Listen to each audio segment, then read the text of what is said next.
This is Eric. It's my channel, Cajun Blade. Today, we're just gonna have some conversations about honing all stones. And I do apologize. It's been a while since I made a video, but I've been swamped and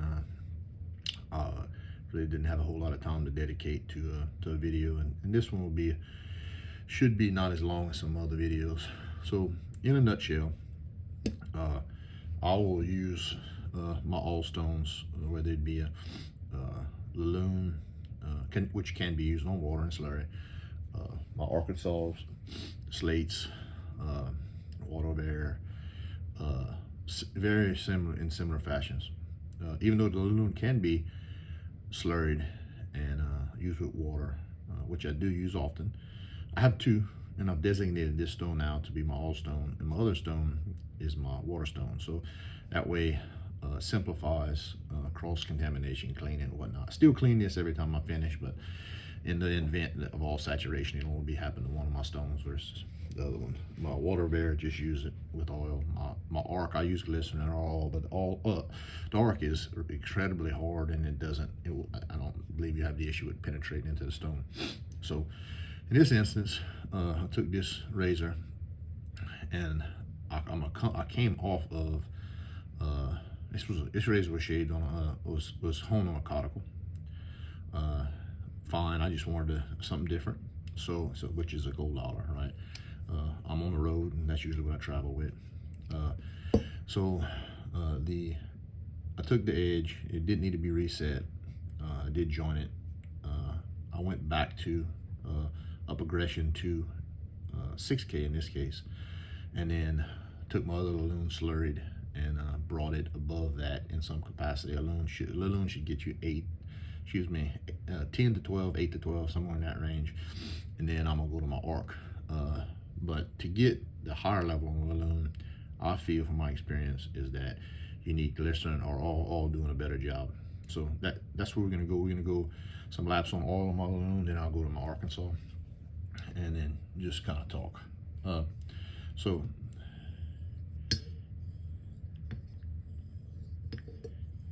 if you haven't tried all stones, they're a good place to transition from. This all I'm using, by the way, is mineral oil.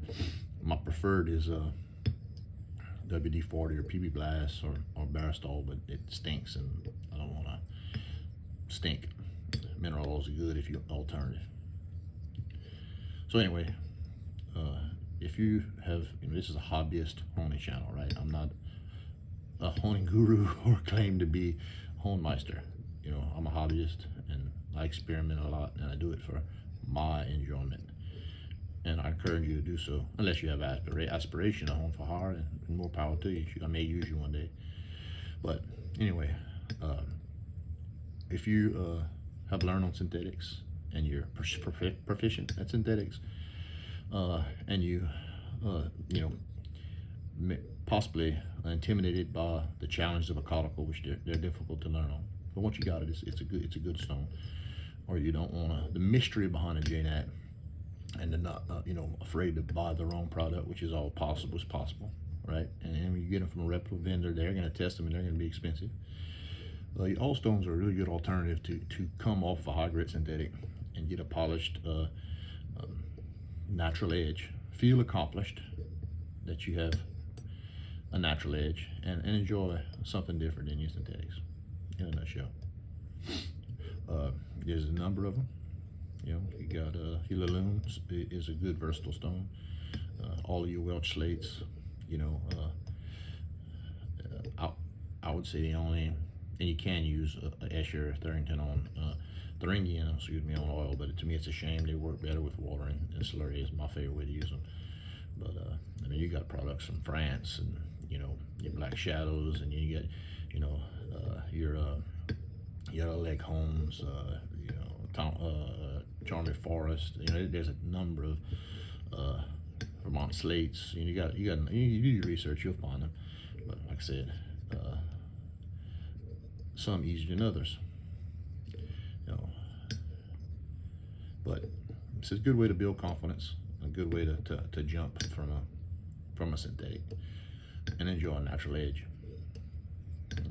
I think if I'm not coming from I don't think I know if I'm not coming from a caudicle, which it's fairly easy to get a caudicle to an 8K equivalent once you learn how to use a caudicle. Exceeding that is difficult. You know, if you're a guy that's looking to get HHT5, you know, it's going to be rough out of a caudicle. But you can extend what your caudicle gives you, getting into a good edge that may not be to your standard, and moving along to Arkansas or Lune.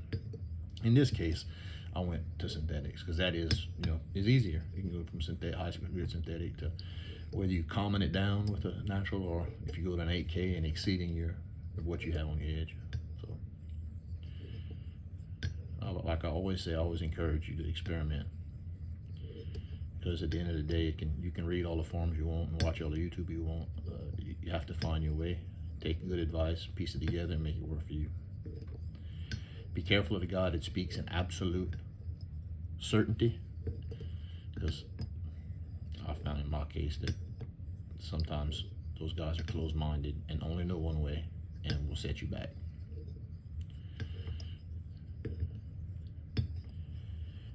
Now they do have guys that know their shit, and you'll eventually figure that out.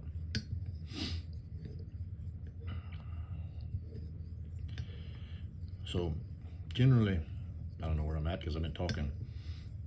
I will say going with oil, along with dealing with the mess, it's more difficult to read feedback and feel. So in general, I'm gonna put a number of laps to know I'm done. On this Lune where I'm at, where I come off of, I generally, which I did before this video, went tiny slurry water for about 50 laps, and I'm gonna do 30 to 50 on this oil before we go to Arkansas. And on Arkansas, I'm gonna get roughly 100 or more. I mean, it depends the time I have, and you know, like I said, it's hard to read Arkansas, especially if you follow some of the prescribed recipes. As people talk about burnishing Arkansas, I don't like doing that. I like to finish Arkansas somewhere around 400 or 600 grit. You burnish Arkansas and you make it slick. It's incredibly hard to read what you're doing.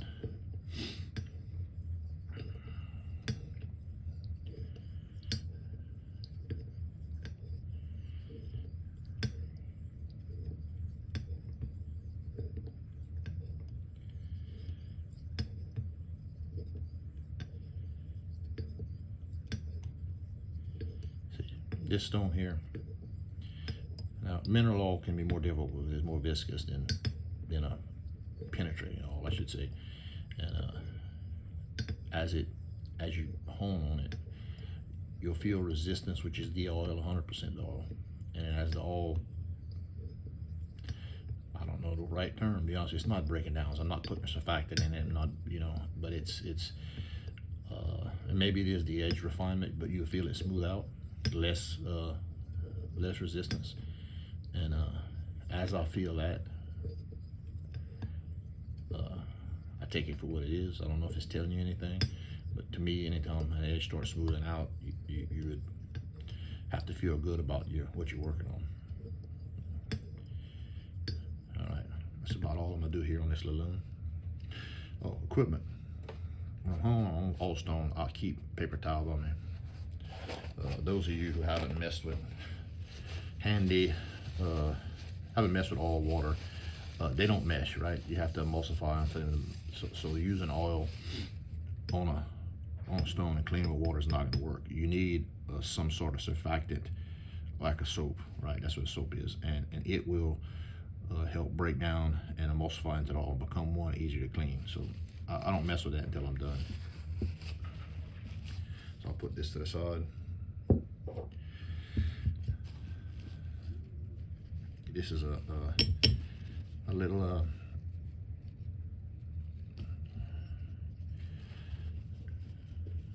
primitive Arkansas, picked up on eBay. I will put the link in somewhere in the comments where I got it from. I kind of walk it's a hard line to walk for me, difficult personally. And everybody's different. I do want to recognize people that they're good sellers and where products I've got, but also don't want to push products that influence your decisions. I think a lot of YouTube owners have good intentions, but they also have guys that sell products and trying to influence people. I don't want that reputation. And with a disclaimer up front, have I sold stones and razors? Yes. And do I have I sold them on eBay? Yes. But those of you who follow my channel know I've never mentioned my own distribution location or store on my YouTube, and I don't intend to. I have had people that figured it out, but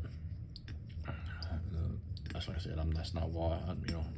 I'm a honing hobbyist, and I enjoy this because I feel like I may be helping one person somewhere, and my goal ain't to try to talk into say anything. And there is no money in it. Not my experience, but my experience is that if I don't unload some razors and stones, I'm sitting on a pile of them. So as I acquire more stuff than I use, I get rid of them, and 90% of the time somebody gets what I sold and was surprised how good it is, and then we develop a relationship. But when I do sell stuff, it's at a fair price, and very seldom make money on it, and it makes me feel good, help somebody else out, right? So anyway, that's enough talk about that. Back to Arkansas. The Arkansas is, in my opinion, the most unforgiving stone you can put a razor on. How do I know this? Because I've done it before. The black Arkansas is hard, really hard. You have to make sure the surface is conditioned and your edges are chamfered. You need to make sure there's not a problem with the bevel early on, because anything that you had wrong with that bevel will show itself. Any substance that gets on here, a hair, any grit that has passed along, it's going to do a number on that bevel face, because the Arkansas is just so hard. It's not going to grind and move off. It's just going to, and you immediately going to feel it.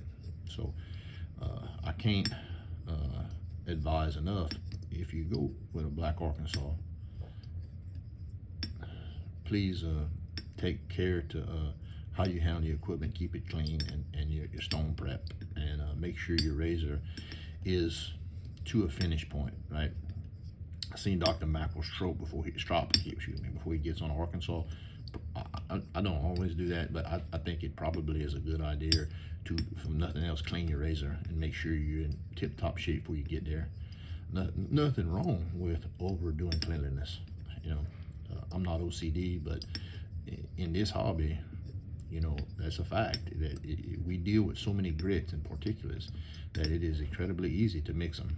And if you mix them and you're not clean, you're gonna not get the results you expected to if you have particulate from a previous grit. And I hone on naturals often, just because I have fun on it. I'm not saying that's the right way. That's what I like to do. And I'll use a number of jet ants in a series or whatnot, or different tomo.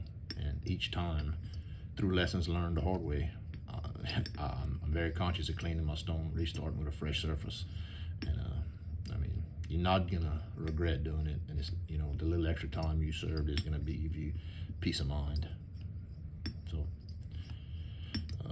same thing with my lapping plates. I keep a bunch of them, and I have a routine I keep to where it's difficult when you're busy and you're not concentrating on exactly what you're doing. So I have to create a system to where I don't cross contaminate them. And it's easier for me if I got a bunch of them and I don't, then I can do it. How many laps am I going to do in this Arkansas? I could tell you however many it takes or how to feel, but the honest thing is that's difficult to do so. So I know that on my Arkansas, my lap count at this pace is somewhere between 25 and 35 laps a minute. So, and I know that I want to exceed 100 laps and possibly close to 200 on it, because you're not getting a bunch of this stone is slick and it's not aggressive. It's a polisher. So I'm gonna hone 3, 5, 8 minutes on it. I don't believe I can overdo it, especially with oil, because you have a buffer. And I'm watching this edge, periodically I'll do just like this. I'll pull it to the side and I'll gently, you shouldn't, any time you wipe your bevel, you need to be gentle. Never aggressive, never in a hurry. I do have microfiber that I use when I'm using water. I use paper towel and these all. I mean, you can use your loop, or you can, I got a good light right here, and I will look here. I see I need to polish more here. Right, and I'm gonna work it patiently until I get the polish I'm looking for. The razor was shaven. This razor was, shaven very well before I went to the Lune. My Lune on oil I just use as a last ditch prep before my Arkansas. You don't have to, absolutely don't have to. That's what I chose to do this time, is I've had, you know, what I felt was good results.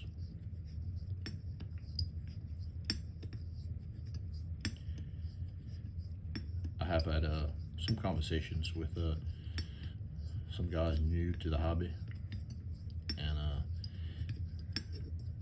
I think that you know, some of your YouTube, that some of the drama that goes on, it almost seems like it's a hobby is the fear of it shrinking or whatever. But man, I'm telling you, I enjoy seeing new people, and there's a lot of them getting in. So it's I think the more people you got in, the more products we sell, the more healthy it is. I think it's in a good spot right now. What I will do, I mean, I push or recommend products, but you have a couple guys that to me are putting out some really good content right now, really smoking good content. I watch all the time. Devin Jackson and you know, Martin Shave Test. I look forward to their videos, and good way to start my mornings.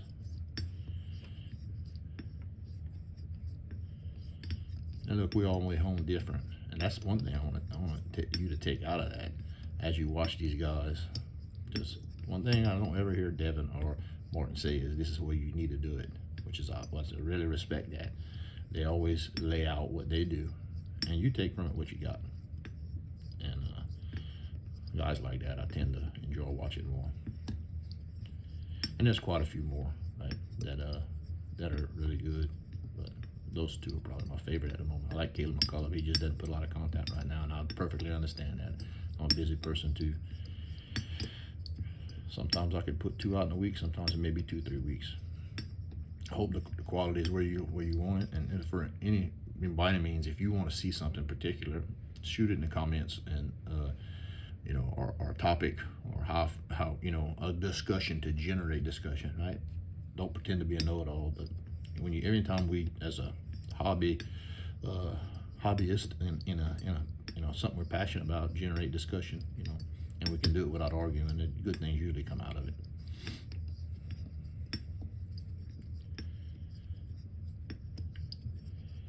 I think my next home vlog I do,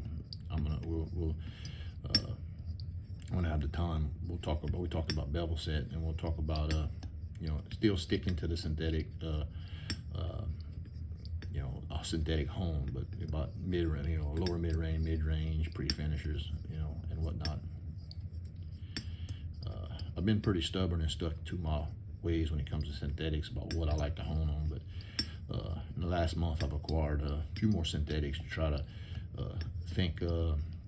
try a few more you know, different products, and see how I like them. I'm not gonna put them on video till give you the impression I'm recommending anything until I actually swap what I do, you know. But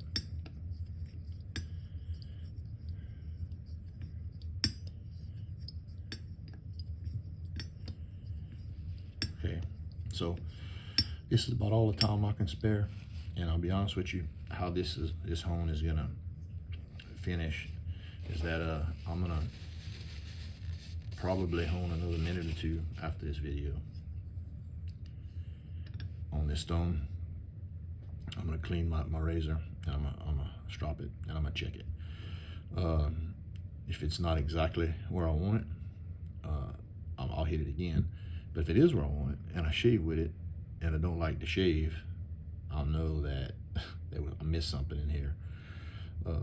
Is the, you know, and that's the lesson with Arkansas, right? So at the end of the day, you can hang in hair test, you can peanut, you can do all that you want, but the shave is what matters, and your shave may be different than my shave and what's acceptable. So just, you know, understand that, and that's, we go back to, as I recommended guys who just starting, you need to get a finish razor and figure out what, you know, really good is, and then you figure out what you can produce, and then you figure out what's acceptable, and then you set your goals accordingly, and you work up, and you're gonna get frustrated, but it's worth the frustration, that I assure you. And you're gonna, and nobody, well, I say nobody, I miss edges, everybody miss edges, I think, you know, I don't think you hear about it. Another thing, I'll bump Devin right there. That dude's honest. He'll tell you when he missed the edge every time, man. I like that, you know, because that's the honest part of it. I'm talking to a guy right now that's frustrated with his edges, but I mean, you know, sometimes you just eventually got to find your way, and then don't give up. And once you get it, don't get discouraged if you miss a couple, right? So, I mean, it's worth it in the end. I think that if you're a person that just gets discouraged with struggling, this ain't the hobby for you. If you're a person that's a fighter and fights back, yeah, this is a hobby for you. And if you're a person that's a really good intricate with your hands and you can play guitar, you know, you can do all the things like this is probably going to be very easy to you. But some of us are bulls in a china cabinet and have to learn touch. And if you're a bull, you're not alone. But it can be done. You can learn touch, you know. So I enjoyed the home today. I hope you did. Good getting with y'all again. Like I said, in the comments, if you want to see something different, if you want to generate discussion, shoot us a message in the comments, and we'll discuss it. And today I'd like to talk about my subscribers have been growing, and I appreciate every one of y'all. And I'm gonna do something special for 100 subscribers when I get there. You know, I make my own brushes, I make my own soap. I think I may give a little package away at 100 subscribers when we get to that point. You know, so hey, you know, small milestones. Never intended for this to be a channel to grow and get 100,000 subscribers, because our hobby ain't that big, you know. But if I can help one person a month, I feel good about myself. So thank you for joining me. This is Eric. This is the Cajun Blade, and I'm out.